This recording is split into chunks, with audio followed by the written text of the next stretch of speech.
All right, you're good to go, Rodney. Thank you.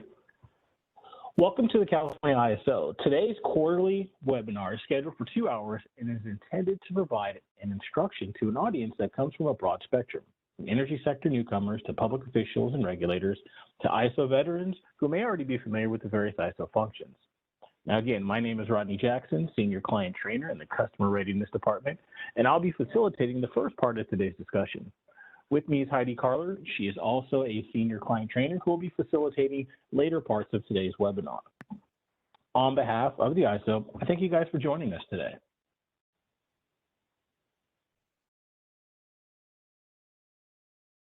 Now let's take a look at the primary topics we'll be touching on today. These topics are intended to be high level to give you general understanding of the ISO and its functions, and you'll be pointed to where you may find more information that is impactful to you. Now, this webinar is being recorded, so if you'd like to hear it again, or if you think it'd be helpful to share with others at your organization, it'll be posted on our Learning Center webpage in approximately 3 to 5 business days, along with a copy of these slides. The final slides will also contain some helpful links that will relate to the material covered today.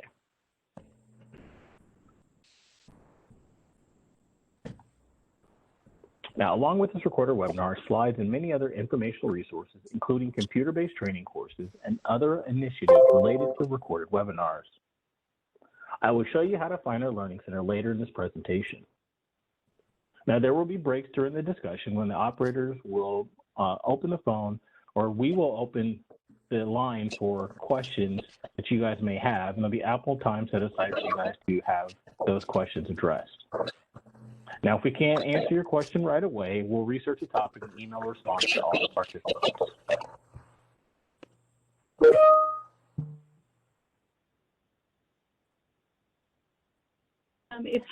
Excuse me, I don't mean to interrupt, but if you are currently on the call and you are not muted, I ask that you please mute your phones, and if you might have to double mute if you're muted. So I'll be looking for who that is, Rodney. Thank you.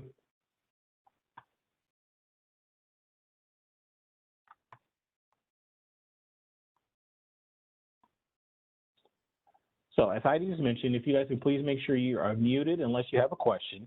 If you have a question, you may either ask over the phone or you can type it in the chat. If you do type it in the chat, make sure you address it to everyone. That way everyone can see the question and we don't have multiple people asking the same questions, and they'll know what question that we're going to answer. And this will also give us a chance to download these questions in the transcript and be able to answer them later and refer back to them. So if you want to ask a question or comment, you can raise your hand virtually in WebEx. That way we can address the hand that's up and we can reach out to you. Or again, as I stated, you can simply type it in the chat and we'll be happy to respond there also.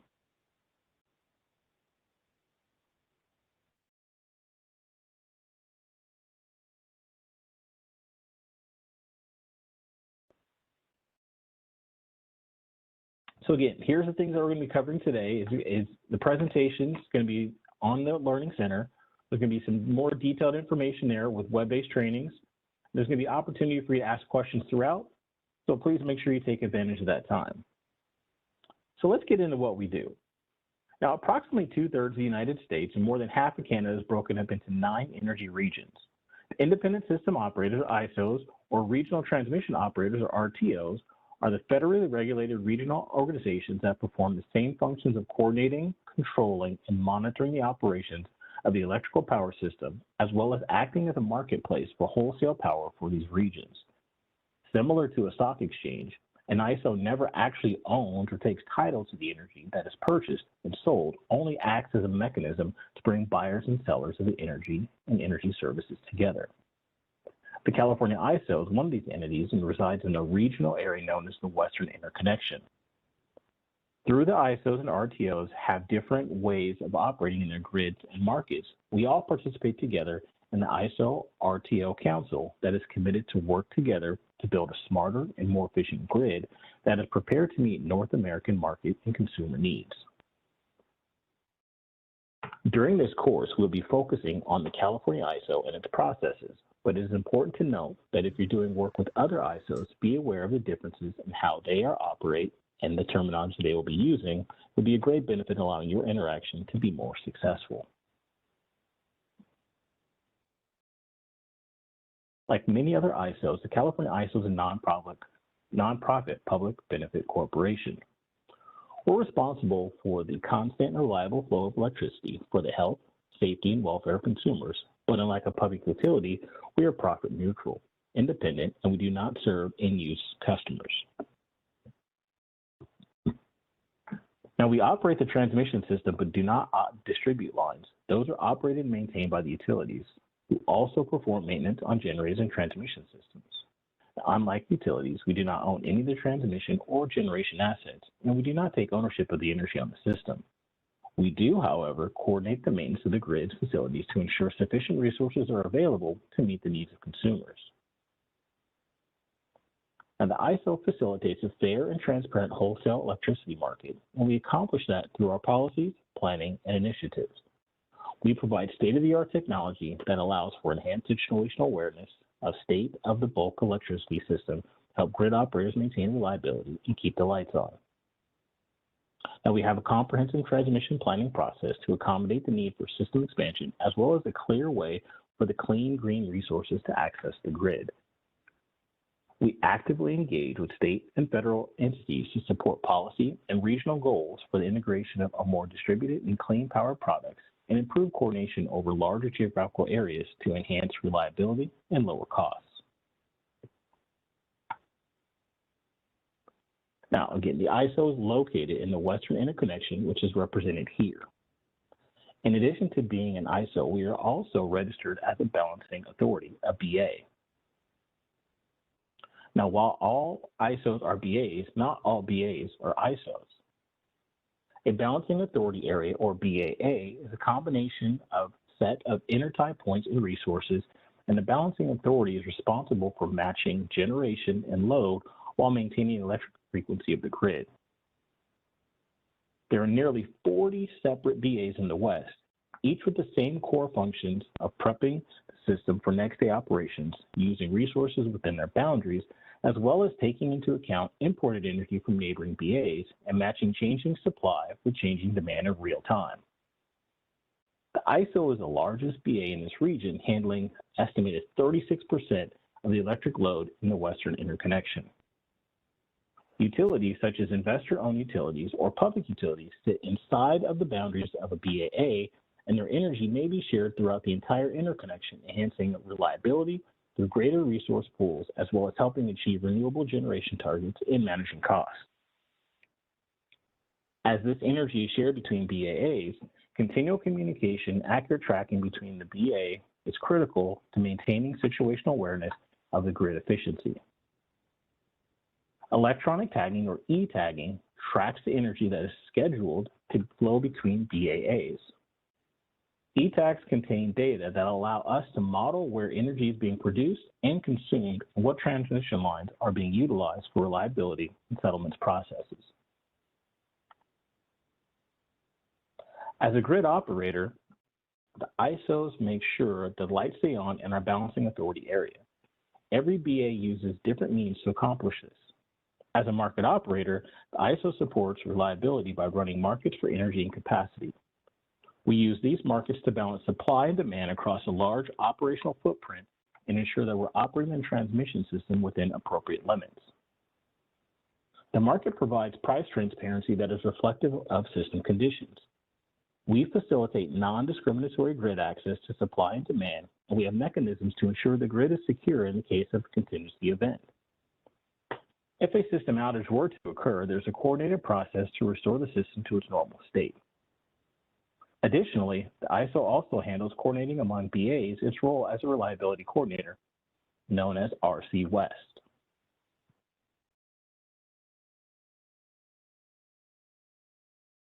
On November 1st, 2019, the ISO became the official reliability coordinator of record for over 40 electric balancing authorities and transmission operators across 14 Western states in northern Mexico.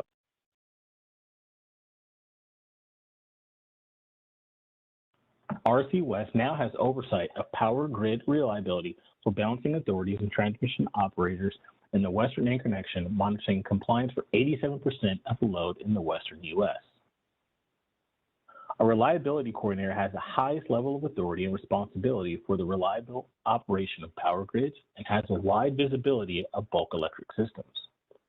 RC West monitors the interconnected power grids in the West for compliance with federal and regional standards, determines measures to prevent and will mitigate system emergencies and day-ahead or real-time operations, and leads system restoration following major incidents.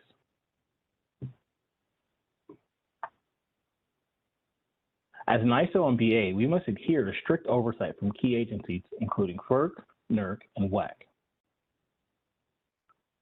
The Federal Energy Regulatory Commission, or FERC, is an independent U.S. federal entity that is regulator of our market and as such has jurisdiction over interstate electricity sales, wholesale electricity sales, natural gas and oil pipelines, reliability standards for the bulk of the system, etc. FERC reviews the ISO's market rules and transmission rates to ensure they are just and reasonable and do not create undue preference or discrimination under Federal Power Act. North American Electric Reliability Corp, or NERC, is the international regulatory authority whose mission is to assure the reliability and security of the bulk power systems in North America. NERC works with all stakeholders to develop and enforce standards for power system operations, physical and cybersecurity, and system operator preparedness, and then enforces compliance with those standards. We also work with the North American Energy Standards Board, or NAESB, to develop standards including e-tagging standards. The Western Electricity Coordinating Council, or WEC, is a nonprofit corporation responsible for coordinating and promoting bulk electric system reliability in a geographic area known as the Western Interconnection, which we displayed on an earlier slide.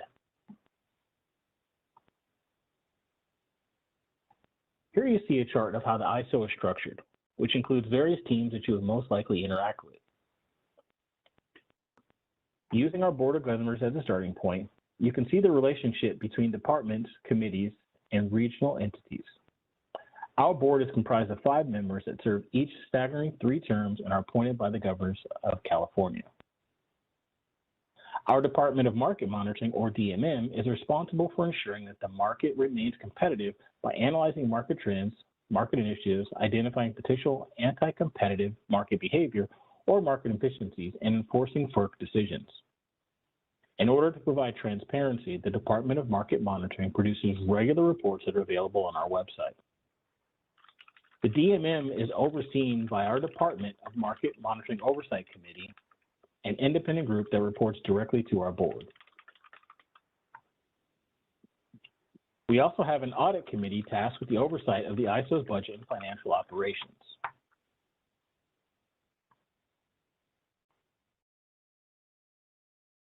The Western EIM governing body is ancillary to the Board of Governors and exercises delegated authority from the Board of Governors over Western energy imbalance market rules.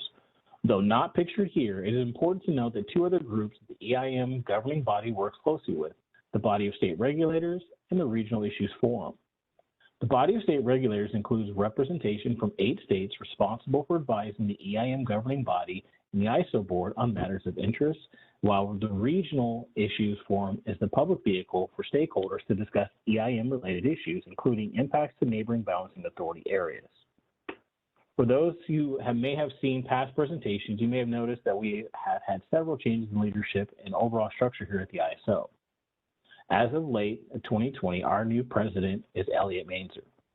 In a newly created role, we have Mark Rotholer is the Senior Vice President and Chief Operating Officer.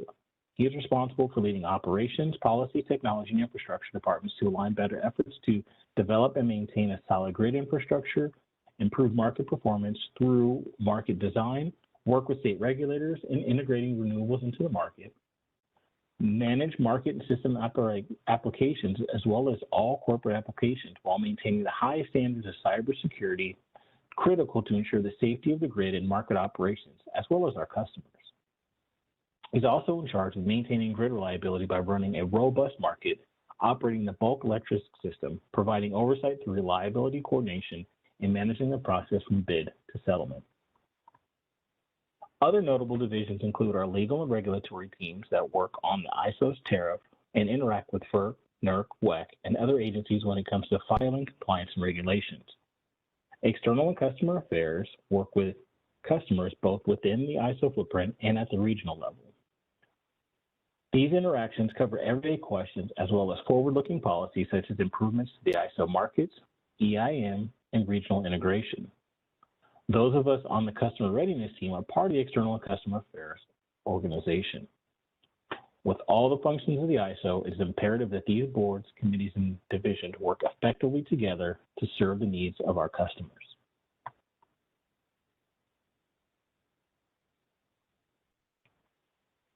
Though we are not a state agency, we work with these agencies to implement state policy, perform studies, and facilitate a fair and transparent wholesale electric market driven by innovation. The Air Resources Board mission is to promote and protect public health, welfare, and ecological resources through the effective and efficient reduction of air pollutants while recognizing and considering the effects of the state's economy. One of their main focuses is limiting greenhouse gas emissions through programs that utilize renewable energy credits, or RECs. Now, generators can produce these RECs in order to offset their air emissions and continue to operate their facilities.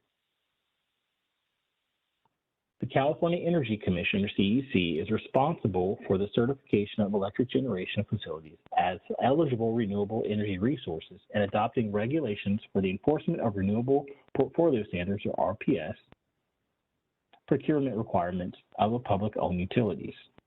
The RPS is currently set at 60% of the total energy procurement from eligible renewable resources by 2030, and the ISO is actively in working to help achieve this goal. We work with the California Senate and Assembly to effect the change in the industry market. The Water Resources Control Board is focusing on once-through cooling issues.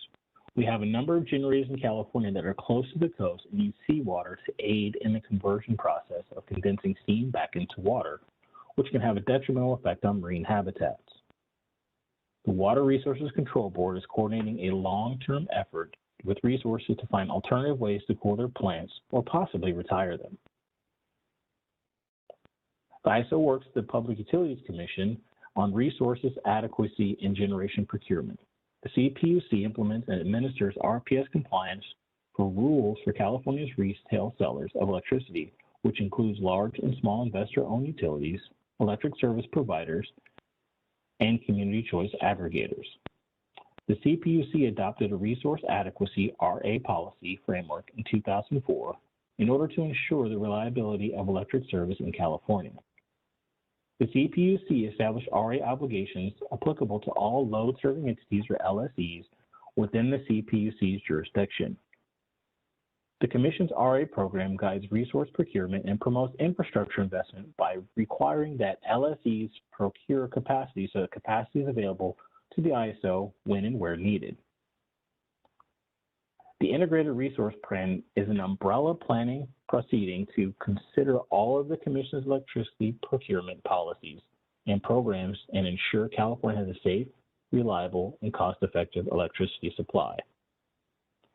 Now, as I mentioned before, though we're not a state agency, we still want to help to shape policies as they affect our customers and grid operations. So it's a great benefit for us to work closely with these entities inside California, as well as other agencies outside of California.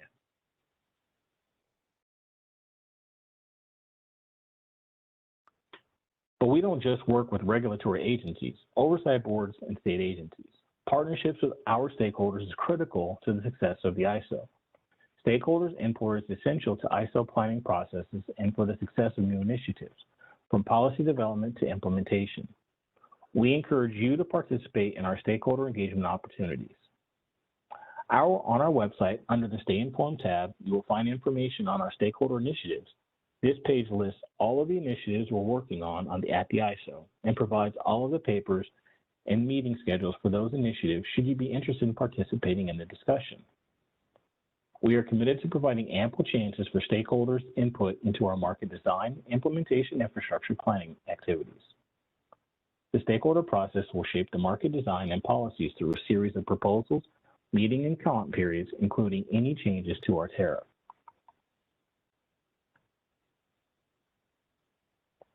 Now, a great deal of the documentation that we adhere to from a reliability and safety standpoint is defined by federal and regulatory standards. Our primary document is our tariff, which outlines the rates, terms, and conditions under which the ISO operates.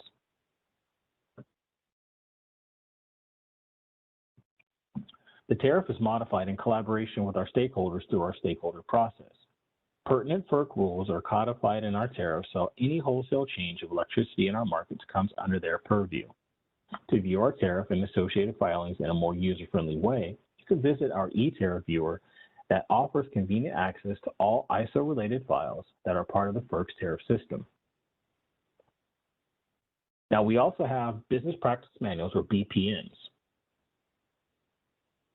The rules and the tariffs can be high level at times, so our BPMs provide detailed rules, procedures, and examples for the administrators, operation, and planning and accounting requirements for the California ISO and the market that are consistent with the ISO tariff. Adhere to the manuals is important for orderly operation for the ISO market. Operating procedures guide the critical step-by-step actions of control room tasks. Some of these procedures are posted on our website, while others are confidential. The ISO is registered with NERC as a balancing authority, a transmission operator, a transmission service provider, planning coordinator, market operator, and reliability coordinator. Together, these roles are grouped into three main categories: reliability, infrastructure planning, and market operations. Let's take a look at each one of these a little more closely. As our industry moves into the future, we face challenges and competing priorities. Reliability is foremost grid consideration, but is not the only consideration. As more renewables and green power products are added into the power mix, as we expand our horizons, we face challenges related to under or oversupply and the need for more flexibility. When there is more electricity that is being generated at places to store or export it, or when there's too little supply, it could affect the reliability of the grid. The bottom line is that there are lots of things we want to do, but there are costs, time, and impact considerations. Therefore, it's critical that we coordinate with several entities to plan the transmission needs of the ISO BAA. Transmission planning at the ISO is an open and transparent process that actively engages stakeholder and public input and uses the best engineering analysis possible to determine short and long-term infrastructure needs of the ISO grid, which is comprised of over 26,000 circuit miles to maintain reliability and bring economic benefit to consumers.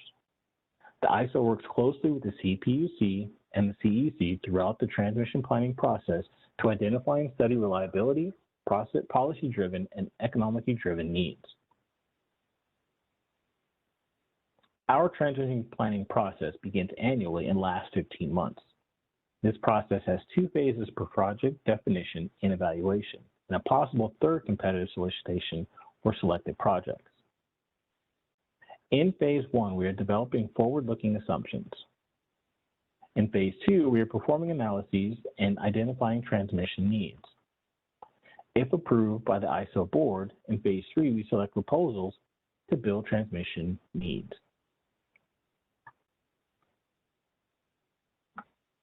Now, just as we have a transmission planning process, we also have a robust generation interconnection process to help resources interconnect to the ISO grid. Our streamlined process helps resource owners understand the steps to interconnecting their resources to the ISO grid by providing requirement compliance information, as well as an assigned interconnection specialist to walk the entity through the entire process from beginning through commercial operations. Let's take a high-level look at this process. At a high level, the generator interconnection process starts when the resource submits a request to interconnect, kicking off a generator interconnection study to determine reliability impacts of the system and identify any upgrades that need to be made. This process takes just over 2 years to complete. After the studies and approval to move forward, interconnection agreements are signed and the new resource implementation (NRI) process begins. Once this process is complete, the resource can begin participating in the market. The tariff allows for 7 years for a project to reach its commercial operation date after the interconnection request is submitted. An important item to note is how critical it is to pay attention to the deadline dates. It is important to keep all projects moving forward as many processes are linked and feed one another. One of the main tasks of the queue management specialist is to make sure that the projects in the queue process are moving along and interconnection customers are meeting their dates to ensure the generation resources can be interconnected in an efficient manner. An ISO typically has a competitive energy market, which most BAs do not have. As a registered market operator, we act as a marketplace for wholesale power, or basically a clearinghouse, under the exclusive jurisdiction of FERC.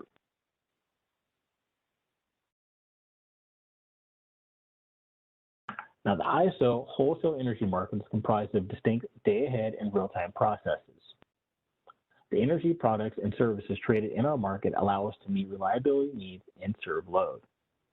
The day-ahead energy market procures resources to meet reliability needs for assurance a day in advance that there be adequate resources available and deliverable in real time. It enables parties with bilateral agreements to schedule their contracted supply and demand into the market, offload excess supply in the form of energy or ancillary services, and secure pricing due to changes in load forecasts or for incremental changes in demand. Most demand is met in advance of the market through utility-owned or bilaterally procured resources. The ISO's real-time energy market has hour-ahead scheduling process, which enables import and export resources to schedule their megawatts hourly, as well as 15-minute market, or FMM, that allows variable energy resources, or VERS, such as wind or solar, to submit energy forecasts and economic bids closer to the financially binding interval, which increases bid accuracy. The 5-minute market is intended to meet the instantaneous demand that shows up in real time. Now, energy is actual electricity needed to compete or to meet demand for the consumers. In general, much of the energy used within California is procured through bilateral contracts outside of the ISO's market, in which supply is purchased under contract to meet demand. This energy needs to be scheduled into the ISO's market so that the ISO can use the information to monitor the physical energy flows on the system.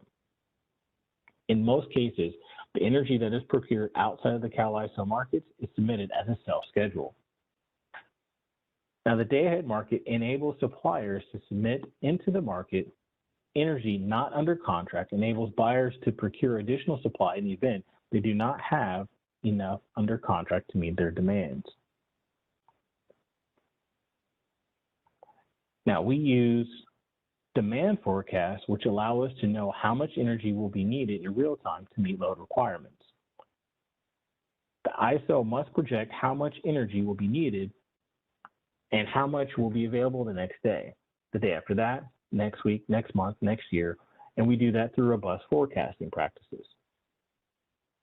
The more accurate data we have, the more accurate the demand forecast. Therefore, the ISO is consistently working on improving load, wind and solar forecasts in day-ahead, hour-ahead, or real-time timeframes to keep the lights on and costs lower for consumers.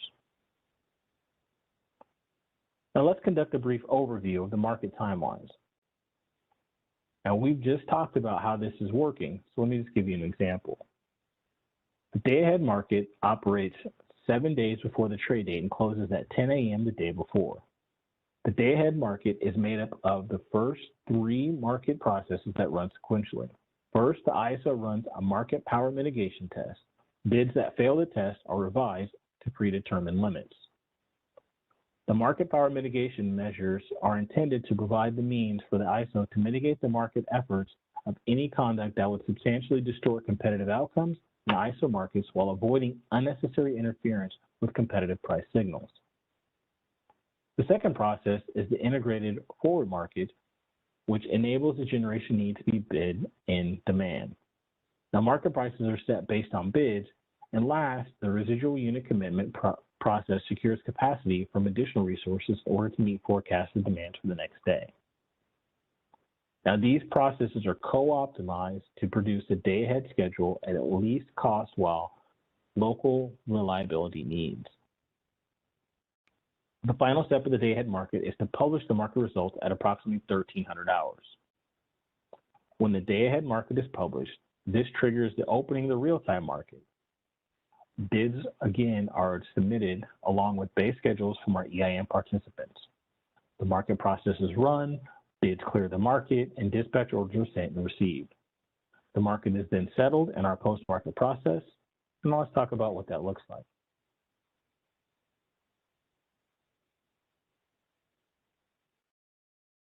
Now, this graph represents 1 hour in the day-ahead market.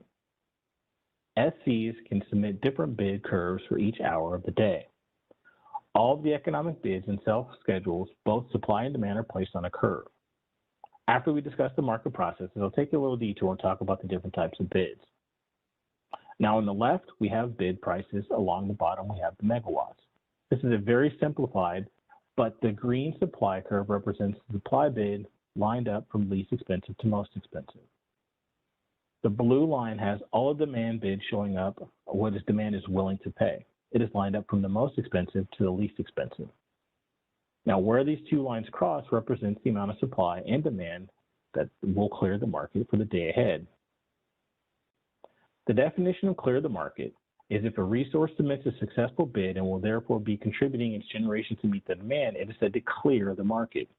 The cheapest resource will clear the market first, followed by the next cheapest option, and so on until the demand is met. When the supply matches demand, the market is cleared and the price for the last resources offered, plus other market operation charges, becomes a wholesale price of power.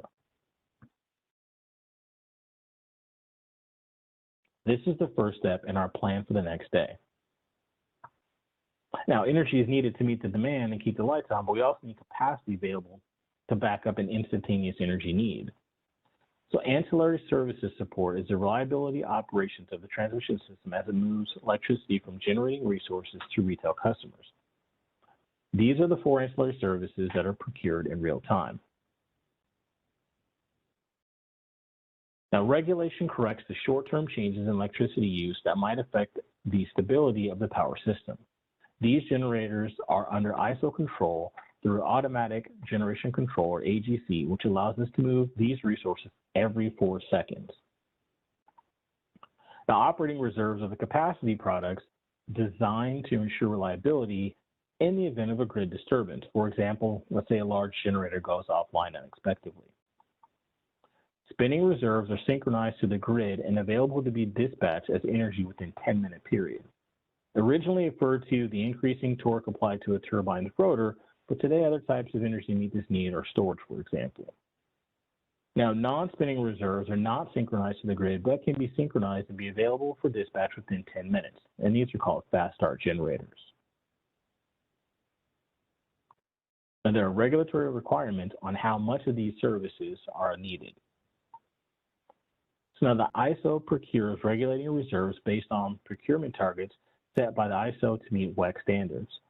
Contingency reserves are procured based on targets set by the WEC, and we have a residual unit commitment process to meet ISO system-wide and regional forecasts. So what happens if the amount of energy that clears the market is less than what the ISO predicts?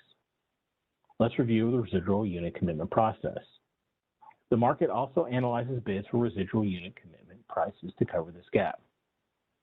In many cases, this need is fulfilled by supply that is already dedicated due to a resource adequacy program that is part of California's mandate, but other suppliers can also offer to provide this product. The residual unit commitment process is a method of ensuring the reliability of the grid.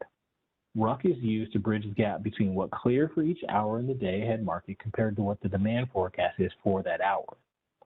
If a resource is awarded for RUC capacity, they will need to submit an energy bid in real time.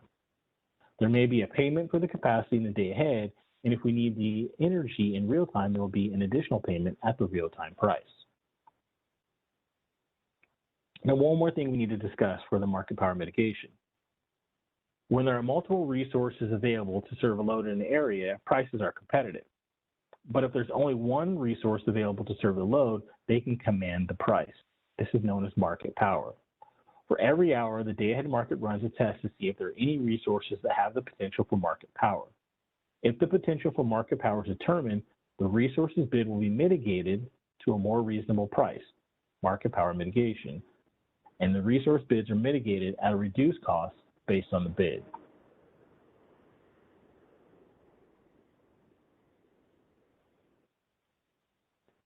Now, grid operators need an operating plan for the next day in order to ensure reliability. The ISO uses this day-ahead market to create that plan. As a result, resources are committed to provide supply to meet the demand that cleared the market, supply to meet the ISO's demand forecast, and ancillary services to meet the reliability requirements that we have in place. So we're going to take a look at what the economic bids are and self-schedule. Let me pause there. Heidi, is there anything that you would like to add, or are there any questions that we need to address?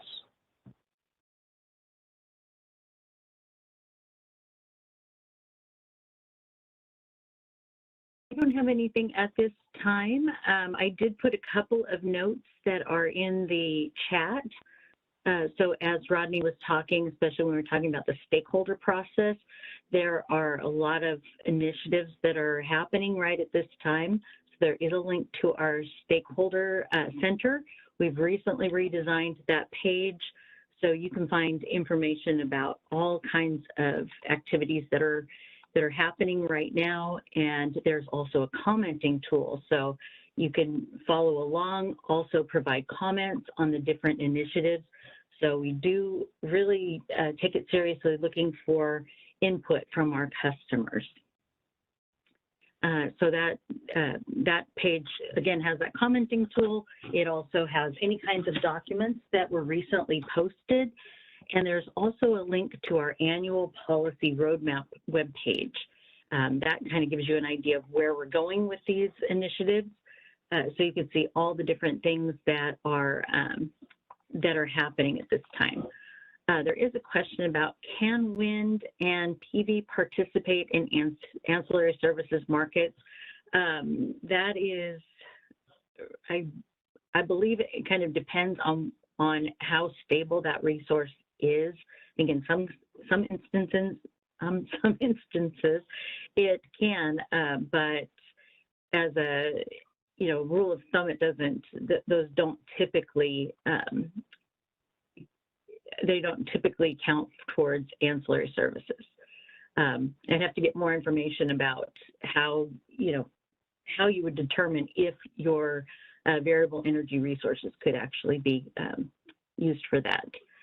Regarding the bid process, how can one access the historical bid and award information? Are the bids open and public information? I don't know that they would be specific bids. Oasis has a lot of different reports, and to find a particular information about that, I'm going to put a link in the comments here soon about where you can go to ask some of those questions through our Contact Us, and then they'll get those to the right subject matter experts to answer those. So that would be a good place to find what kinds of reports, but we typically don't go to specific details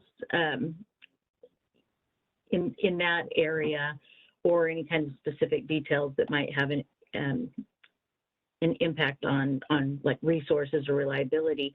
But there is a lot of public information on our Oasis site. I'll put that link in here. It's in the presentation as well. So are all BAs in RC West within California, or can they be within the broader West? They are within the broader West.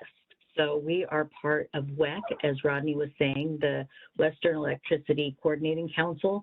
So there are 14 different states, a little bit into Mexico and Canada as well, that are all participating in WEC.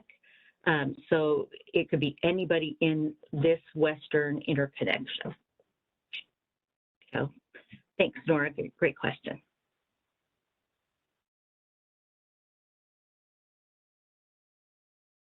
Thank you, Heidi, for assisting us on that.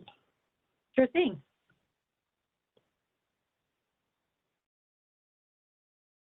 And thank you all for the questions. We do appreciate the questions because we do want to make sure that you have the information. So as your questions come up, as you see here, please feel free to type them into the chat so that way we can address them. Thank you. So now let's talk about economic bids and self-schedules.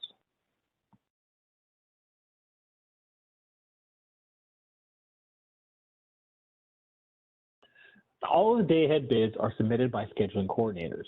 When a scheduling coordinator submits a bid for a supply resource, they provide us with the quantity of megawatts they are willing to offer at various price points. As the price increases, the quantity offered increases also. I'll give you 10 megawatts if the price is $20, but I'll give you 50 megawatts if the price is $100. These prices are meant to reflect their cost for providing supply.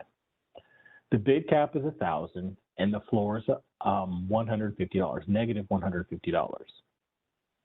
The bid submitted must be within this range. Now, the scheduling coordinators for demand also submit bids letting the market know how much they're willing to pay to buy megawatts. The lower the price, the more they're willing to buy. Participants also have the ability to submit self-schedules, which are considered to be price takers. These are offers to either supply or buy no matter the price. For example, a supplier could submit a sales schedule for 100 megawatts of energy. This tells the market that they are planning on generating 100 megawatts tomorrow regardless of the price. Perhaps they have a contract with an LSC to provide those megawatts. On the other side of the coin, a load-serving entity or LSC could submit a sales schedule for 100 megawatts of demand in the day-ahead market. This is a incentive to the market that they will buy supply no matter what the price market clears. They might have to do this to ensure that they have secure supply to serve their demand in advance of the real-time market because they feel like the price may be higher in real time. All of the scheduling coordinators have submitted their bids into the day-ahead market on the day before operating. Here's how they stack up. The sales schedules are at the beginning of the curves because they are indifferent to the prices, so they will clear the market. As I mentioned before, the place where the supply and demand curves cross indicates the amount of supply and demand that will clear in the day-ahead market. In real time, any additional demand that will show up will be served by the real-time market at the real-time price. So if you look at the demand, that is to the right side, the total cleared demand, these quantities will clear in real time. So now, there's more to this story, but what if we have a lot of resources that bid at the same price? Here's an example where 5 different resources bid into the day-ahead market at $20. What differentiates them? The bids that the suppliers submit have more than just a bid price for their energy. They also have supply additional information such as the cost for startup for the unit and running at a minimum output. Even though all these resources have a bid at $20, it may cost more to start up a gas-fired generator than a wind resource. So the market will reward the wind resource in lieu of the gas-fired generator. Additionally, the market looks at whether it's cheaper to start a resource or to use one that's already running. Is it cheaper to keep a resource at its PMAN or start up another one? So these are the things that come up. So now, so far, we've talked about the need for a day-ahead market and information about the bids that are used. The market optimization needs other information to complete the plan for the day-ahead market. So let's take a look at that. The network model is like a map of the generation lines. The load of the generation, it's like a roadmap for this system. This provides the market with all the options for flowing the supply to meet the demand. The transmission limits set the limits to know how many megawatts of supply can flow with each transmission line. We also need to know the attributes of all the resources that are submitting economic bids into the market. So we have a database with all of the participating resources that provide information such as how long it will take for the resource to start up, ramp rates, how many times per day it can be started up, how long you have to wait in between startups, the maximum number of megawatts it can produce, the type of fuel it uses, and so on. This information informs the market of how the resource can be used. Now, forecasts are used to predict the needs for the next day. Now, these forecasts include demand forecasts as well as weather forecasts, providing insight into the energy requirements and also potential quality of the renewables that might be available. If it will be a windy day, then wind turbines may be available. Now, transmission outages and resource outages will impact the amount of megawatts that can flow. The market uses this information in determining which resources can be awarded.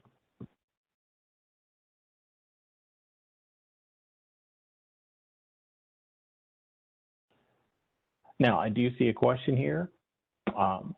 Why would a bid of negative $150? Heidi? Rodney actually just put an answer in there. There could be a need for a particular resource to run. Maybe it has some contracts that actually going to supplement or cover their operating costs, and there's just a particular reason that they need to run it, maybe for maintenance, testing, for whatever reason. So their scheduling coordinator would put in a very low or even negative price to incentivize the market to select that resource. So that's why it could go negative. Thank you, Heidi.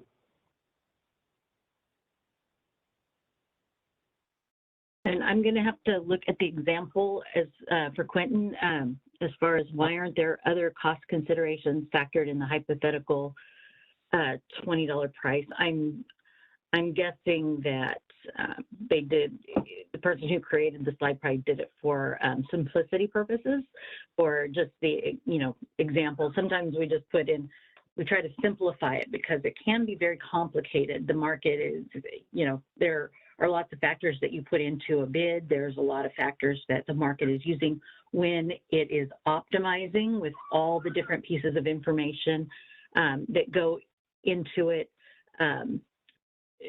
So let me look into that slide just a little bit more, and I'll get back to you, Quentin.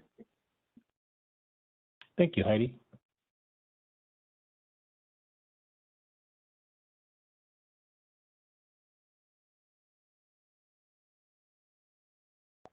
Oh, now let's look and at the real-time timeline. I saw yes, another. go ahead, Heidi. I saw another question that came in, and it says, "How are unfulfilled bids penalized?" So if a supplier is unable to produce the power due to generator failures, so it's not, technically a penalty. So you're bidding into the day ahead, and if you're in the full market, so if you're participating in the day ahead as well as the real time, you're going to get those awards ahead of time. And then if that energy doesn't show up, that award that you get will show up in settlements, which we'll talk about here in a few minutes. But that would show up on your settlement statements as an award that you received. And then if it doesn't show up, let's say we then pull the meter data that we compare against what was awarded, and then it will be billed back. So, but at that point, it will be billed back at the real-time price. So there's a bunch of settlements that go on in there, a bunch of calculations. So it's not necessarily a penalty, but there is a, we've got to claw back that money somehow if you get awarded for something and it doesn't show up. And it could be in pricing, that would cause, it to seem like a penalty because we do have to replace that energy. So that cost may, have an impact. So that's for that one. So any other questions or? All right, Rodney. Thank you, Heidi. So let's take a look at the real-time market.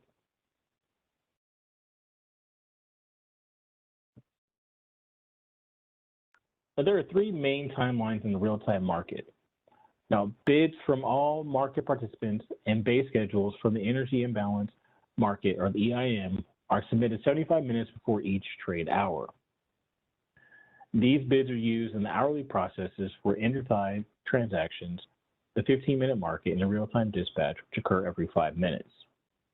The real-time market fine-tunes the flow of electricity to follow fluctuations in supply and demand. Now, as we move into the real-time market, At least 5 hours ahead, we're looking at our updated forecast and begin committing resources as necessary. From the time the day-ahead market schedules are posted to 75 minutes before the trade hour, bids can be submitted for the real-time market. The hour-ahead scheduling process is a process for scheduling energy and ancillary services based on the bid submitted by imports. Internal resources receive advisory schedules for the next hour, and import-exports will receive financially binding commitments. In our real-time unit commitment process, the ISO makes final decisions on resource commitments to adjust the day-ahead schedule. Energy is paid at the day-ahead or real-time prices based on when the resource receives its market award. Input into the real-time market includes the day-ahead results, resource parameters, real-time system information, energy bids, outage information, and transmission line information. The market results generate real-time dispatches, ancillary service awards, startup, shutdown instructions. In the 5-minute time frame, the 5-minute prices are set and the energy is dispatched.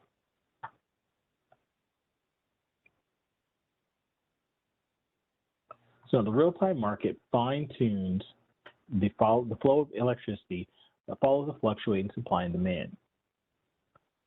So now let's take a look at what this means. The hour-ahead scheduling process is a process of scheduling for ancillary services based on bids submitted. So we're going to take a look at what happens in the reliability BAA. So now before we go into this, let's stop here and see if there's any other questions before we move into that about the real-time market.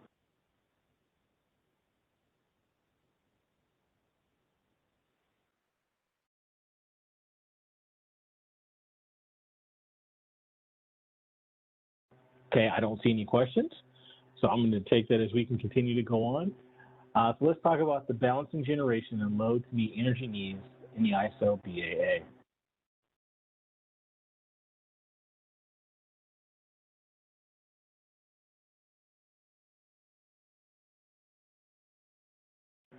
Now, the ISO is responsible for the constant and reliable flow of electricity for the health, safety, and welfare of consumers. Maintaining reliability is a balancing act that requires a lot of expertise in controlling many moving parts. So what is reliability? In short, it is all about keeping the lights on. Our system operations is at the forefront of this task. Now, our operators are responsible for maintaining the reliability of the grid by balancing supply and demand using various resource types. Operators are located in 2 control centers which are continuously connected in real time through instant video conferencing capabilities. And both control rooms are operated 24/7, and though Folsom is the primary control room, Lincoln shares duties so that the entire operation of the grid can be transferred between control rooms at any time. And there are multiple redundancies on systems providing one of the highest levels of dependability in computer system operations. Now, as mentioned in the last slide, reliability of the electric grid is the primary focus. Electricity is a unique commodity in that it is produced, delivered, and consumed at nearly the speed of light. And throughout this process, the goal is to maintain the grid frequency at 60 hertz in order to keep the system safe and keep the lights on. Now, electricity is produced by the supply, which consists of generation and imports. Electricity delivered via transmission and distribution lines, and then consumed by the demand, which is the load and the exports. Maintaining this balance between these two similar is like driving on the highway and trying to keep your car at 60 miles per hour. Like a gas pedal on a car, in order to maintain 60 hertz, you'd have to increase or decrease generation to meet the changes in demand. Because of its instantaneous nature, the ISO uses a technology that takes a pulse of the system every few seconds, and our highly skilled and trained system operators consistently monitor multiple bits of data in order to reliably, consistently react to fluctuating conditions such as weather changes and some sudden supply shortfalls or surpluses.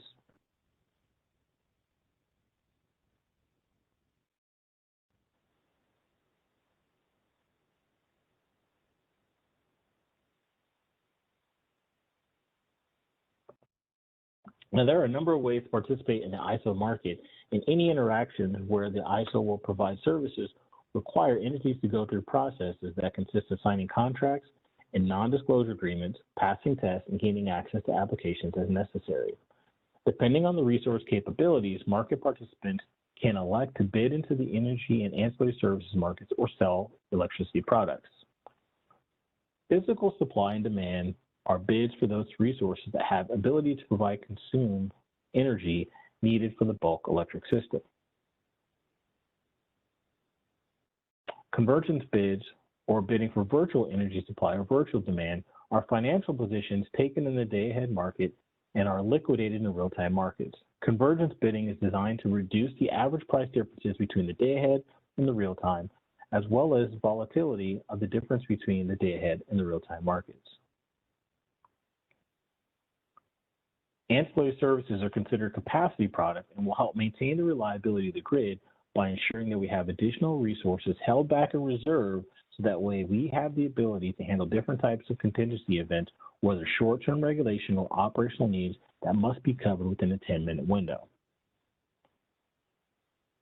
Residual unit commitment is a way to ensure that the ISO's procedures enough capacity to meet the day-ahead forecast by bridging the gap between the physical resources that clear the day-ahead market compared to the forecasted demand for that day.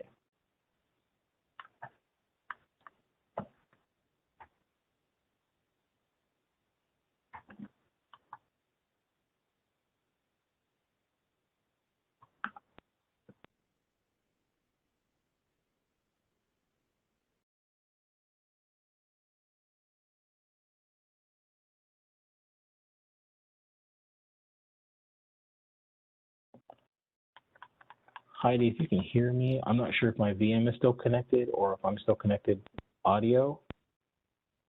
I can still hear you and I can see your screen. Is it frozen? Yes, I am completely frozen right now. You want me to take over from here? If you could, until I can restart my VM, yes. Absolutely. Let me go ahead and hold on real quick. Let me present, because I don't think you can just turn that over to me right now. Sorry about this. Hold on, everyone. I need to get this presentation up real quick.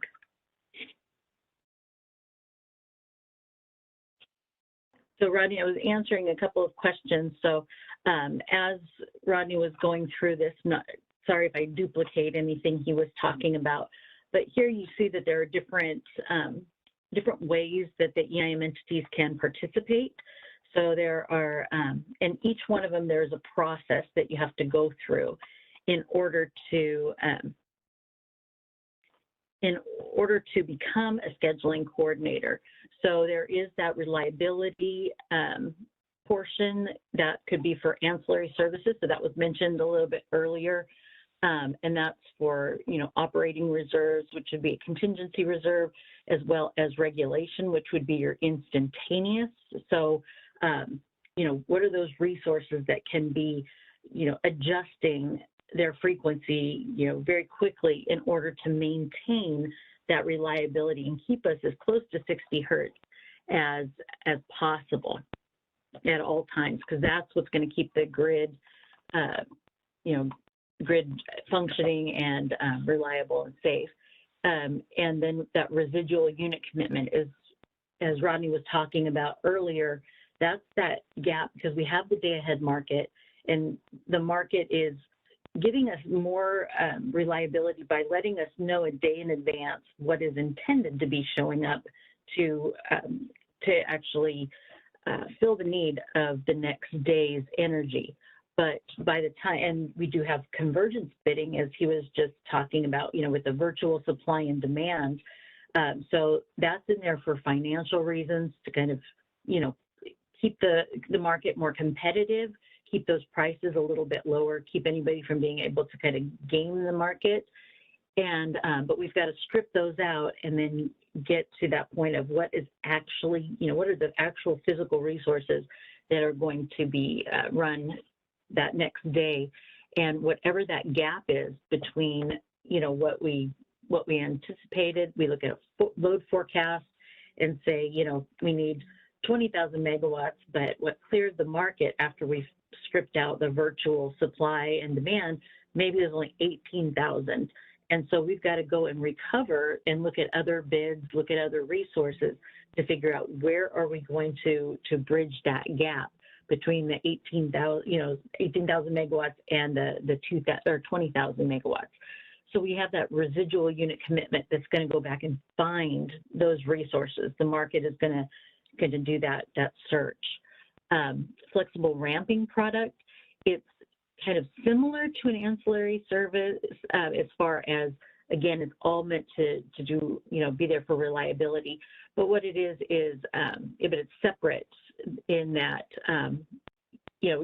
there are certain parameters, certain requirements that a resource has to be able to meet. Being able to produce energy, I think it's within 15 minutes. It's got to have that ability. It's held back. So, it's an award that a resource would get at a particular price that, that would be for that flexible ramping product. So that way it's held back in case of any kind of uncertainty that's happening in the market. And, and then they'll get an award for that. But then if it's called on, then there'll be some financial, those financial awards as well. And then again, we have the reliability coordinator, which Rodney talked about earlier, which is looking at the entire system, keeping an eye on, the entire grid. So we have what we call is a full network model. It's showing all the different lines, the nodes, et cetera. And it is, and from that, we're able to look at where is there congestion, where is there some kind of a problem, and that way they can reach out to the different entities and say, hey, you've got an issue here, they can make the call to keep that entire grid, healthy. So, anybody that's within that region. So they do a lot of they watch over it, but they can act as well and give directives if needed to maintain system reliability. Financial, I'm not sure that he got to that yet, but there are congestion revenue rights that can be purchased. There's an annual auction, and and then there's also inter-SC trades. That is for the bilateral contracts that are happening, that get put into the market. There is the optional service. It's a financial service that the ISO can do, where we basically kind of flip the bilateral contracts, and so that way there's going to be what looks like a double payment. We can help with that to true that up. So it's basically just an accounting service. And we talk more about inter-SC trades in our settlements workshops. So let me move this over real quick. I'm going to go ahead and start this presentation and get to where I need to be. This one open now. Sorry about this delay here.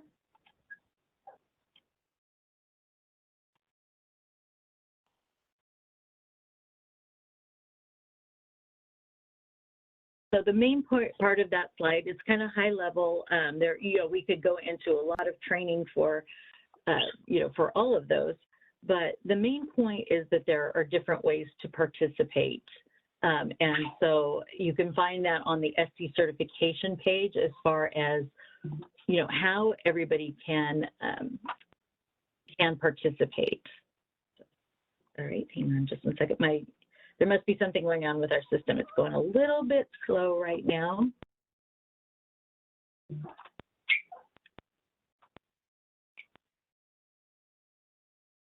right, let's switch this over. Okay. One more second, and then we'll get back into it here.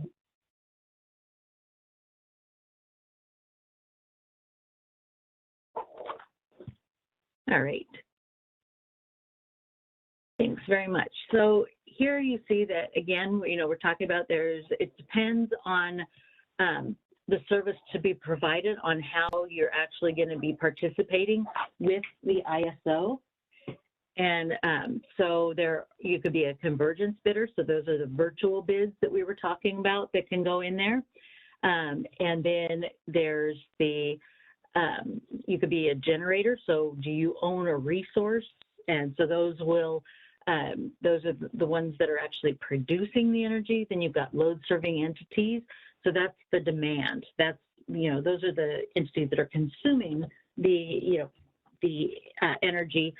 Demand response providers. So, if we're having a shortage, then we can, call on folks to, maybe that Flex Alert comes out and people can shut down their energy, or, we have contracts that are negotiated that would, maybe help them lower their energy consumption during a particular time. Plus we have the EIM, which is the Energy Imbalance market. And that is other balancing authority areas that are actually participating in our market. They participate in the real-time market only. We'll talk about EIM here in a moment, but that's another way to participate in, with the ISO. So all of these different activities, and ways to participate, it all goes through the scheduling coordinators. So in order to actually participate in the market with the ISO, you have to either be a scheduling coordinator or procure the services of a scheduling coordinator.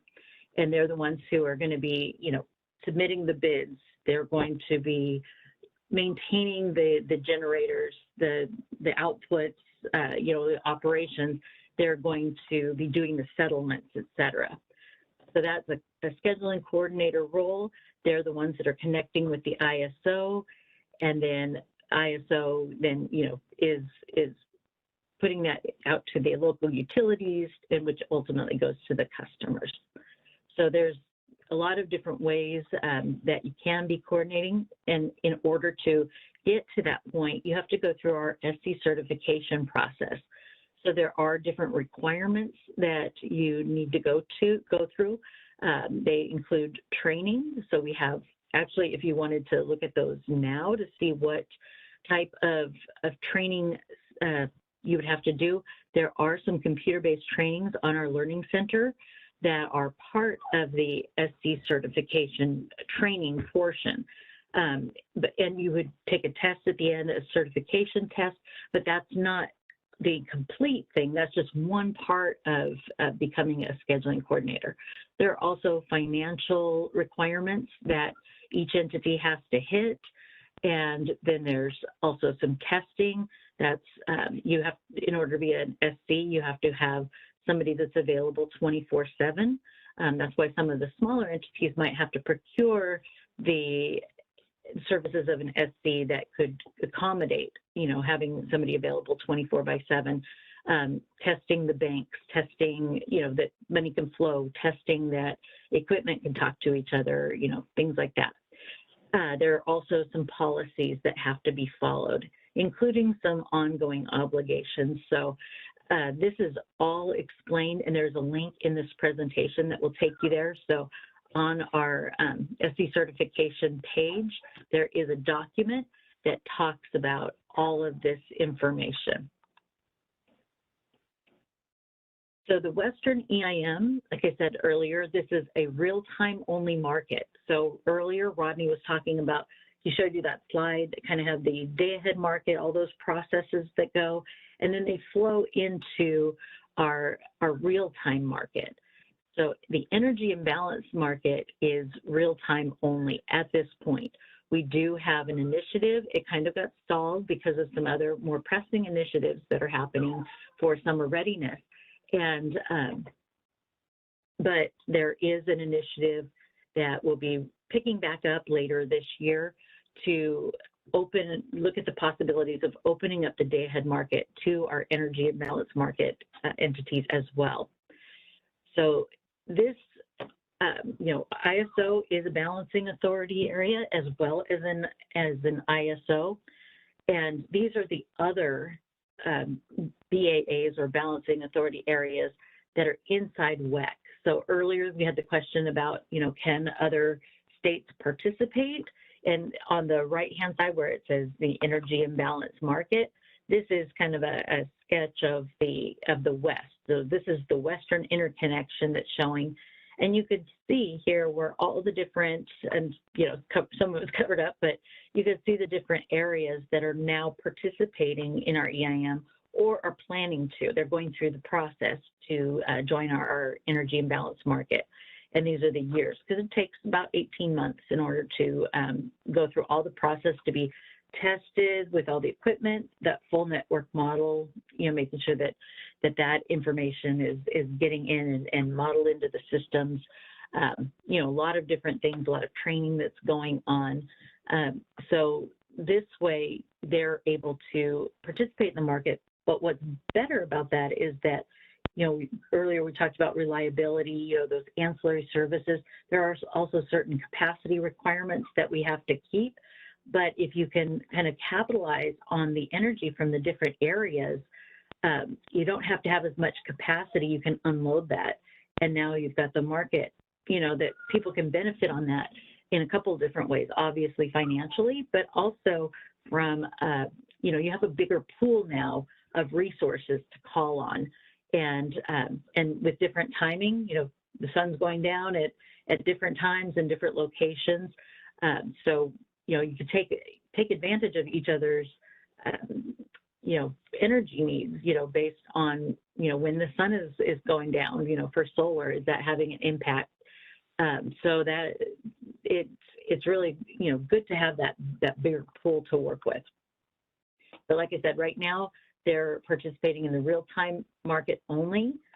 So like I was just saying here, in a non-EIM environment, each BA balances their own loads and resources within its border. Now that still is occurring. Each balancing authority area is still responsible for maintaining their requirements according to NERC, which was talking about earlier. They've got to balance their own systems. But within EIM, even though they're still balancing their system, they're also utilizing that market. So they're able to bid in any of the imbalance energy, any overage. They still have to maintain that energy, that balance within their own system, but they can now sell off that energy, that lowest cost energy that the market can now pick up. So, it offers that benefit. But can't reinforce that enough. Entities are still responsible for running their own balancing authority areas. So now we'll go ahead and go into the market process timelines, which is post-market. So Rodney took you through day ahead and real time, and then now we've got the post-market. This is when we're kind of looking at our settlements area. So just kind of a high level at the day in the life of a participating resource, kind of a very high level bid to bill, if you will. Market participants are going to take their positions. So that's where those bids are. Are they going to, how much are they going to offer depending on what that price looks like? And then the market optimization happens. And that's during that optimization for the day ahead, there is a market optimization that's happening. And that market is running all sorts of numbers, looking at resource information, looking at the price, where's the location of the resource, what is its output capability, et cetera. And it's finding the best solution that's balanced on, low cost, but also still maintaining that reliability. And that is happening for the day ahead, and then it happens for every hour, and then it happens for every 15 minutes, and happens for every 5 minutes. So there are optimizations that are continually going on to look for the best solution. And in the hour, while you have that breakdown, you're looking at an hour out, you're going to have a better idea of the load forecast. But now with the variable energy resources, that was one of the main reasons that we had the 15-minute market that was added, because that gives us a better picture in time to say what is actually happening are we anticipating a big cloud cover that's going to happen and just drop our solar real quick? There's all these things that the market's looking at closer to that time horizon, and it can start committing resources, giving resources instructions to say, hey, you need to start up, or you need to shut down, we don't need you anymore, or so it's giving the instructions at 15 minutes based on what that new snapshot in time is looking for. And then it's doing the optimization for every 5 minutes, because that's when the energy is really being dispatched, and it's actually going, getting the instructions to flow. And so we need, the information to be accurate.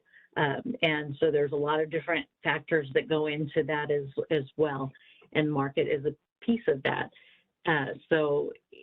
We have the 5-minute dispatch as well. So an optimization is run to determine what instructions are going to go out via ADS to get those resources to actually produce. And then we have the settlements, payments, and charges. Now I'm going to, before I really get into settlements, I saw that there were a couple questions, and I think I saw that Rodney is back too. So glad to have you back, Rodney. Thank you. And systems are back functioning now. Great. There was a question, EIM includes a lot of regulated markets. What sort of certification paperwork is needed to participate? Again, if you go to the, the link's in the presentation, but as soon as I get a chance, or Rodney, if you could get a link to the SD certification page or document and post that in there, that goes through a checklist of all the things that you would need to do in order to participate. And, there may be some things that are different based on how you're going to participate. So like if you're a convergence bidder, you have no physical resources that are going to be actually producing energy in the market. So there are going to be different requirements for you versus, maybe a little bit less than somebody with a resource, because there's a lot more detail that's going on with those resources. So Rodney, if you don't mind getting that and putting that in the chat, I would appreciate that. Doing that right now. Awesome, thank you. All right, any other questions before we continue into settlements? And you can speak up too if you have any questions. Just unmute yourself.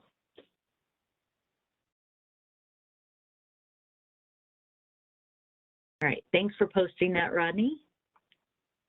All right, I'm going to keep going, but again, I've got my chat open now so I can keep an eye on it better. So let's talk about what settlements actually look like here.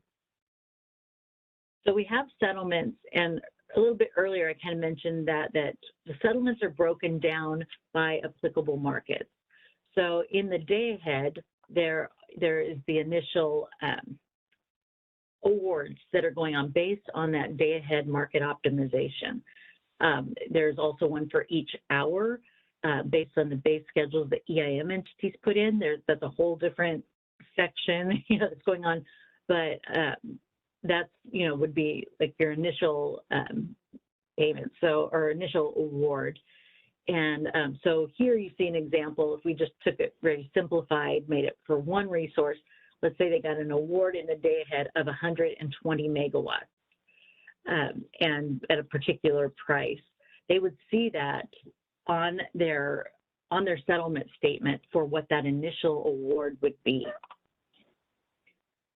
Let's say that in the 15-minute market, they look, the market optimized, and it says for the next four 15-minute intervals, you're going to need to produce an extra 24 megawatts. It would be nice if it was this equal, but it's varying for each one, and there's a different price or LMP, locational marginal price, that is associated with each one of those 15-minute markets based on the optimization. So that would show up on a settlement statement as a separate award. Then you would have additional real-time awards, and that would be for every 5 minutes.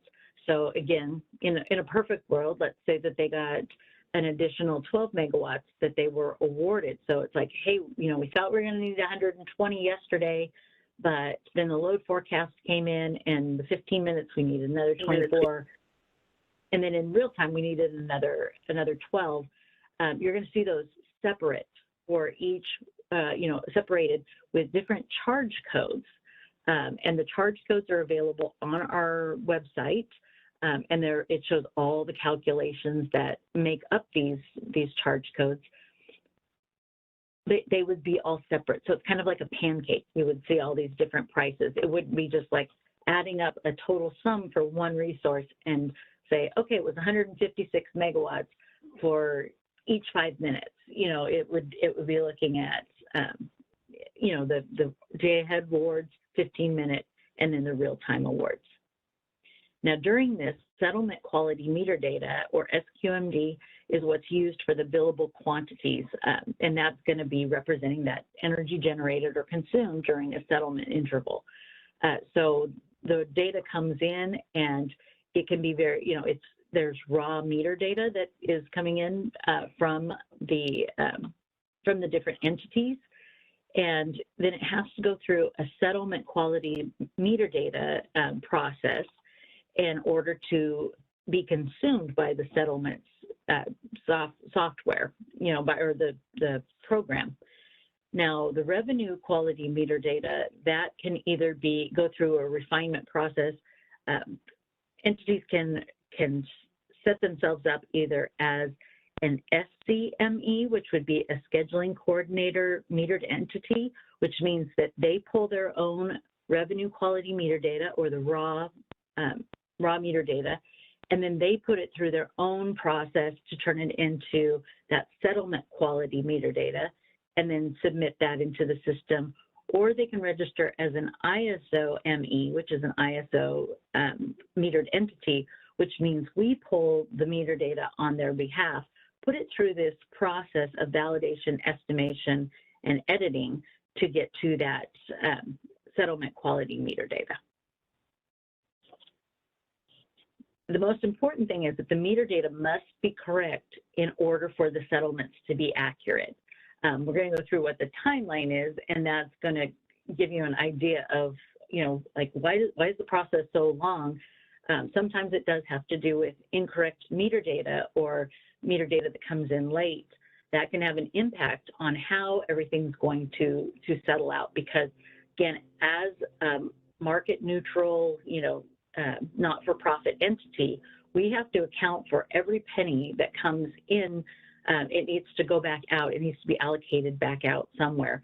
So that's why we have so many calculations, charge codes, et cetera, because all this data is coming in. It needs to be accounted for to go back out to keep us profit neutral. So the settlement cycle, it processes market activity, produces payment and charges. So for each day, we have the inputs from day ahead and also the real-time markets, meter data, that's all coming in. That goes through those calculations and formulas and settlement rules that are in those charge codes that I was talking about. And then we publish the settlement statements, and then there are invoices and payment advices. So invoices would be, if you have a resource, you're participating, and you end up with you end up with an invoice, that means you're going to be paying back to the market. And if you get a payment advice, that means the market's going to be paying you. And the reason I say it's the market is because we're just acting on behalf of the market, bringing that in, acting as a clearinghouse, bringing the money in so that we can pay it back out. And so timing is very critical on that, because we need to get entities their money as well. But that's what the difference between an invoice and payment advice is. Timelines are extremely important in, when I see a question, is this for generation only? I'm sorry, please hold, I'm sorry, I'll be right back.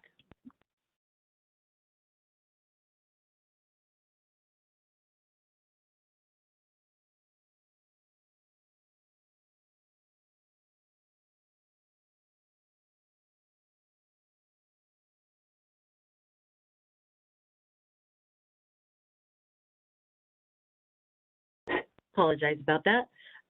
So we do have timelines that need to be adhered to. So every Wednesday we have those invoices, payment advices. Those are going out. They're being accounted for trading days Monday through Sunday. So every Wednesday you're going to get either the invoice that you need to pay or the payment advice of what you're going to be expecting. And then by that next Tuesday, if you got an invoice, you need to make sure that you get your payment in no later than 10 a.m. And then disbursements then need to be made by 2 p.m. So that's why it's really important that it's not 10:01, 10:02 to get your money in. We need to get that in no later than 10 o'clock so that we can do all the calculations, turn around and get that money back out that same day by 2 o'clock to everyone that got a payment advice. So this is happening on a weekly basis.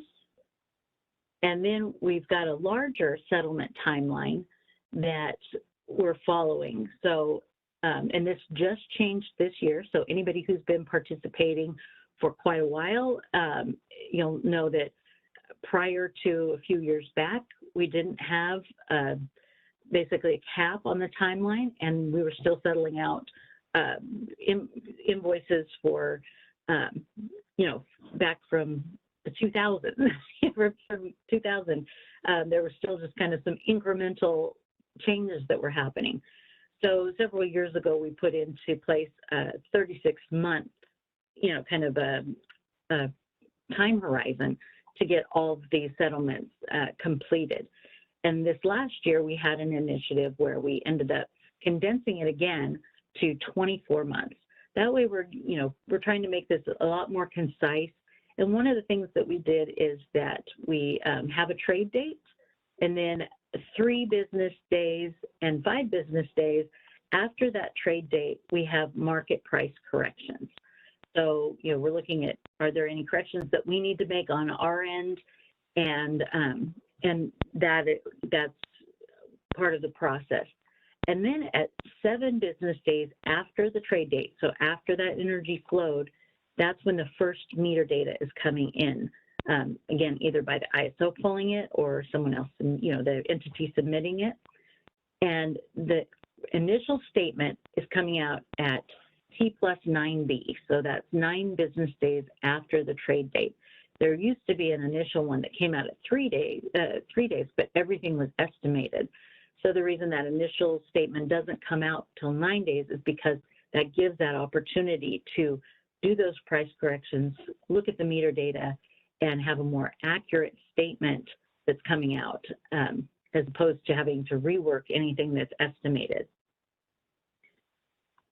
22 days after that initial statement, an entity has entity organization, the scheduling coordinator has the opportunity to dispute that. There's a program called CITI, which is the Customer Information and Dispute Inquiry. I think I sometimes get the eyes confused, but that is where they would put in the disputes. We have a dispute team that takes a look at those and makes determinations if it is a valid dispute and makes corrections as necessary.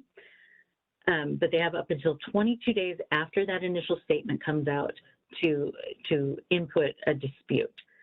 And then the next and last meter data pull that is coming in is at 52 business days after the trade date. And then that information is processed. So the last required statement comes out at T+70B, or 70 business days after the energy flowed. Again, you would have 22 business days after to make any kind of put in any kind of dispute, 22 days after that T+70B. And then we have the optional statement.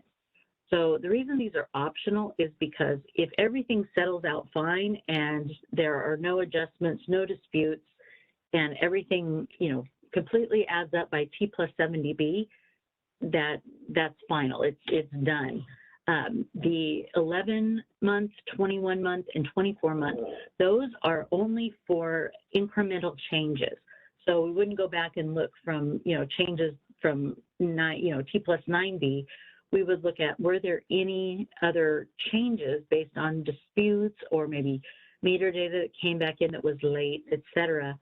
And then we'll make adjustments just on any incremental changes from the T+70B. And then, and that would be for the 11 month. For the 21 month, that would be any incremental changes based on the 11 month and so forth. And so the 24 month is the cutoff. That's when everything would be, done.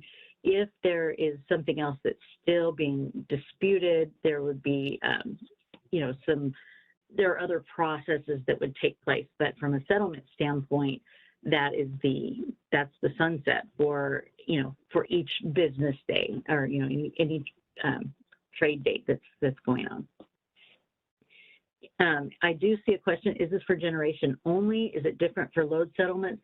No, the process is the exact same for any kind of participation within our markets. What is different are the charge codes that we have, because there will be different charge codes based on if your load, if your generation, if your EIM, if you're a convergence bidder, you're going to see different charge codes that apply to the way that you're participating. And that's why going through the scheduling coordinator process, it can take some time just because we're making sure that we're setting you up appropriately, getting your data in and because it all ends up feeding into the settlements as well. Any other questions about the timing or settlements in general?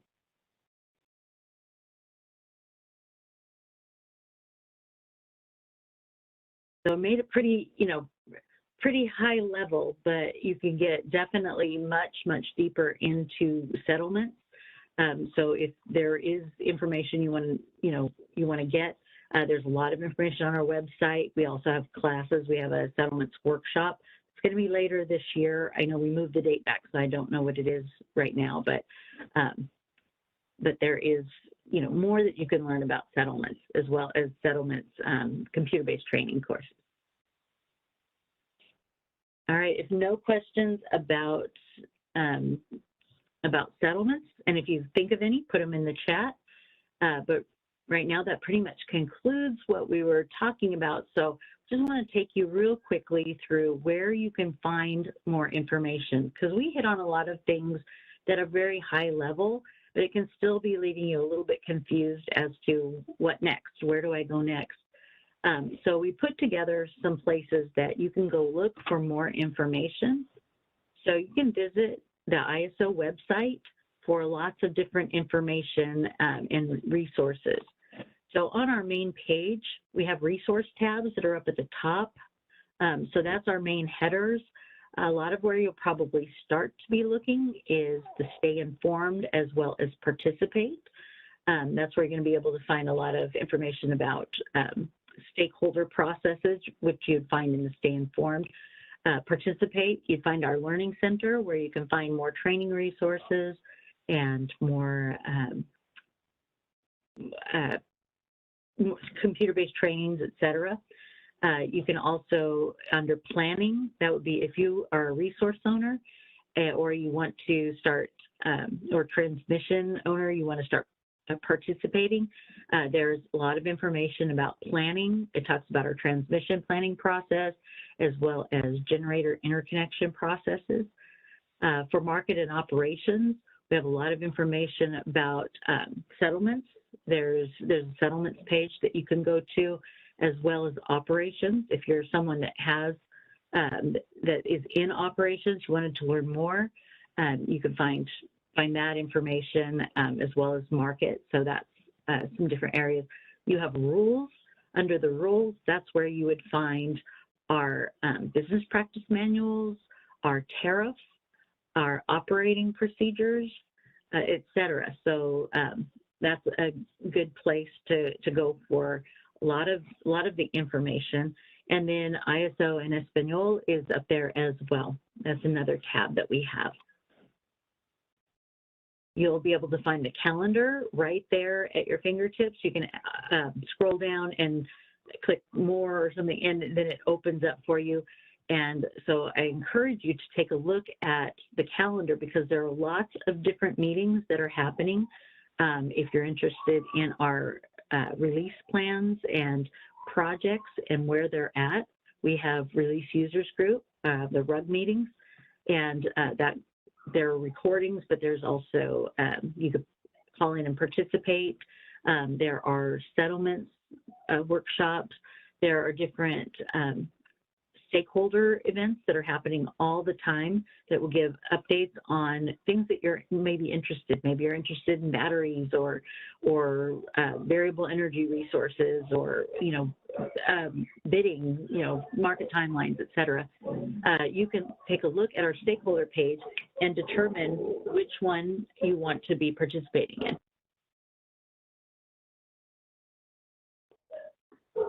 You can also, so there's a lot of different things that you can follow along with our calendar. We also have today's Outlook. You can open that up, but you see there's some high level numbers of what is the current demand for forecasted peak, what's the renewables, how much is serving the load. There are a lot of pieces of information that are out there. I did see a question that came in, Quentin. Yes, these slides are available. There's a current presentation on our Learning Center that was from the last one, but we will actually be posting these new updated slides today. And then we will also, in the next couple of days, this recording of this class will be available. So thank you for that. But on today's Outlook, if you click on that, there's a lot of different information, including price maps. So you can see, kind of gauge what the prices are in particular areas at a given time. And you can also download this to your phone. We also have related websites. So if you're interested in learning more about our reliability coordinator, you can visit the RC West page. We also have market participant portal. That is where, if you are a scheduling coordinator, you can get to our applications. Oasis, that is a great place to go. In fact, I was taking a look earlier, there is a tab that talks about bids. I wasn't able to get anything downloaded yet because it was quite a large file. But there's a variety of information that you can find there.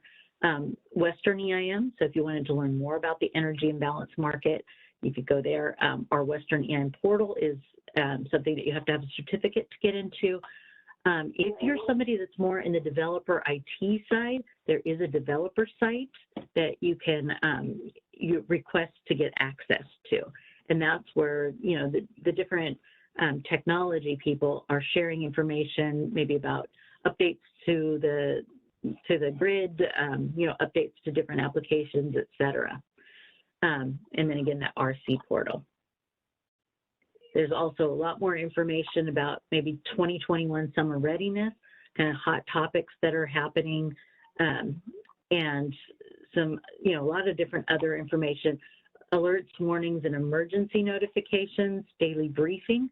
We'll talk about the daily briefing in a moment, but subscriptions, notifications, et cetera, and then more information about our board, our business practice manuals, careers. So this is, great place to work. So, we are, posting. So you check that out, or if you know of somebody that would be a good fit, and then there's also from last year, there was the issue in August. So if you wanted to read that report, it is still available on our website. Here, I just mentioned the Western EIM site. So that there's a link to that, and there's a lot of information about joining, et cetera. And then again, for the RC West, there's more about that under the Stay Informed tab also on the ISO website. There are a couple of different links if you wanted. They're getting a little bit older now because one of the guys now is a shift supervisor, the other one is a trainer. But there's a couple of videos if you wanted to check those out that are on YouTube that you could watch that talk about the day in the life of a market operator as well as one for a system operator. It's kind of interesting to get their take on what they do, in a given day. and they keep it pretty calm. You know, they didn't share all the, you know, crazy parts of, you know, when they're really troubleshooting.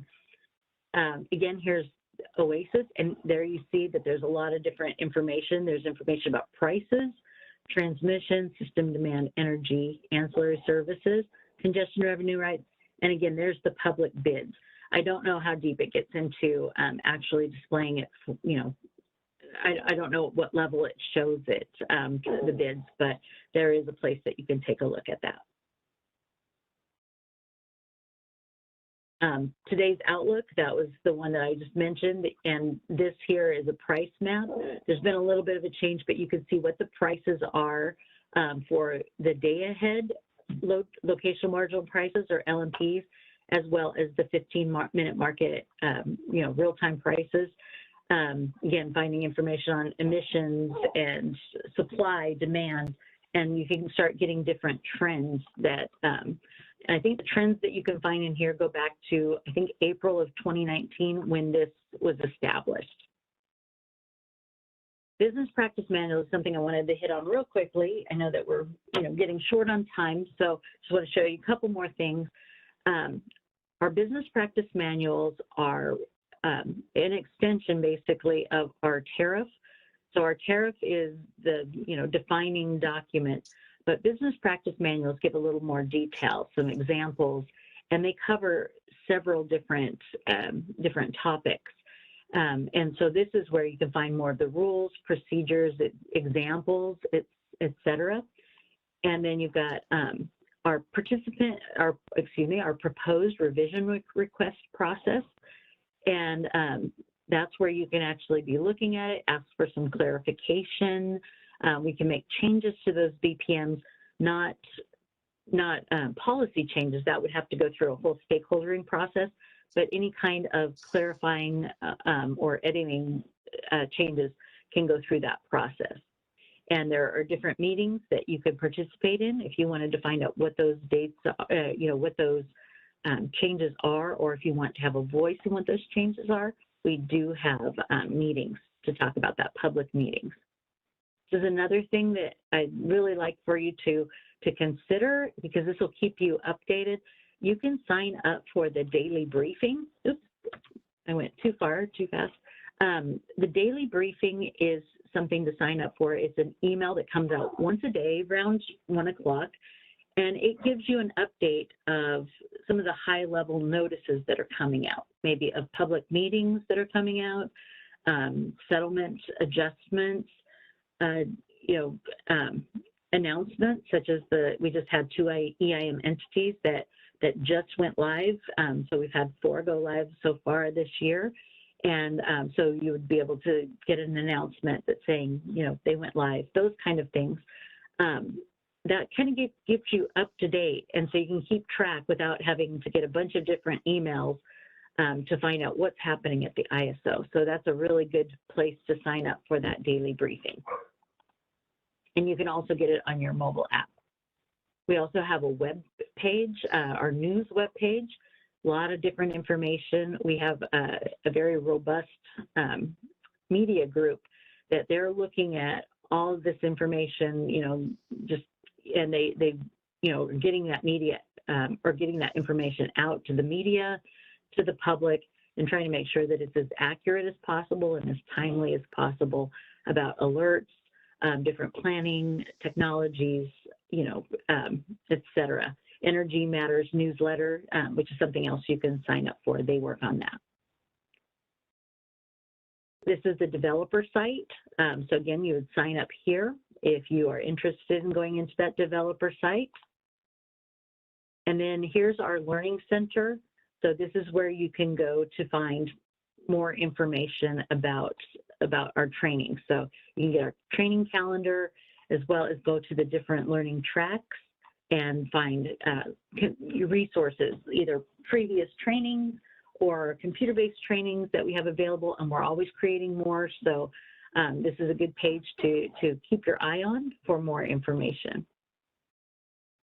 And then again, you see computer-based training. So we've got these CBTs that are out there, you know, markets and operation, if you wanted to go again over a little bit more in depth of our day ahead and real-time markets overviews, you can look at those, and that's going to just, explain a little bit more what you received today. And then all the links that we were talking about are covered in here. Real quick, so lap prices, there are different places that you can find them, and it depends on where you are at, with participating. If you're looking at them from a public site, you can find those in Oasis. If you're looking at it, if you're within the ISO, if you're scheduling coordinator, you'd be able to find those through, I believe, CMRI, Customer Market Results Interface, that you'd be able to find those prices. Question regarding Oasis pricing: what is the difference between DLAP pricing and TH pricing?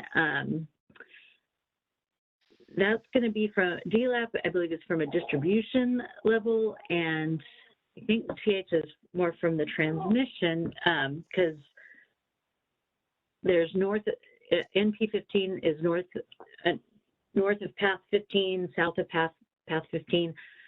In order to get a better answer for that, we do have our, we put something here in the chat because I do have a little note here where you can put in your questions, and they will get these to the right subject matter expert for you. So I'm going to end my show here real quick, and I saved this note just for this reason, so hang on real quick. And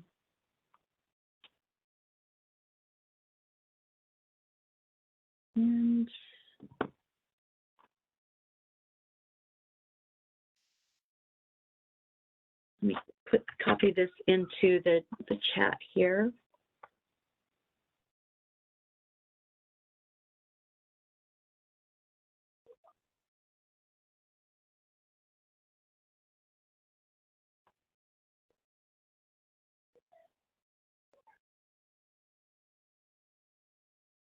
All right, so we have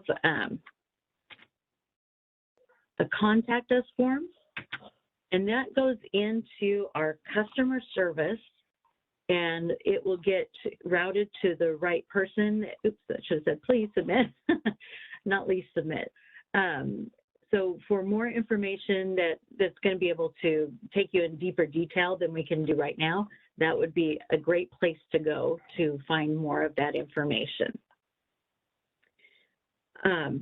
Real quickly, if I open this presentation back up, when I was talking about the BPMs earlier, when I was talking about the settlements charge codes, there is a BPM for settlements and billing, and there are associated configuration guides that go through all of the different charge codes.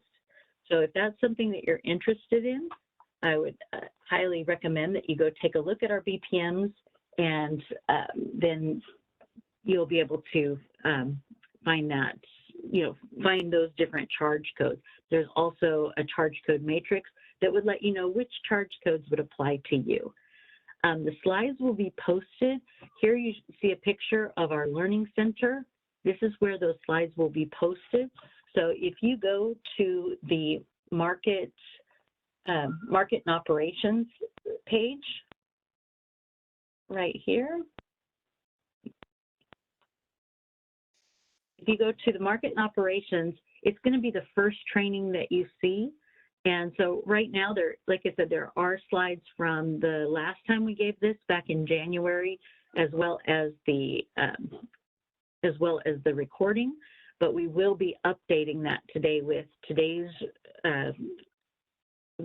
slides, which just have a couple of different changes.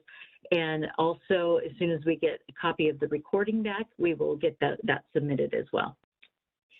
And so that's what we have for today.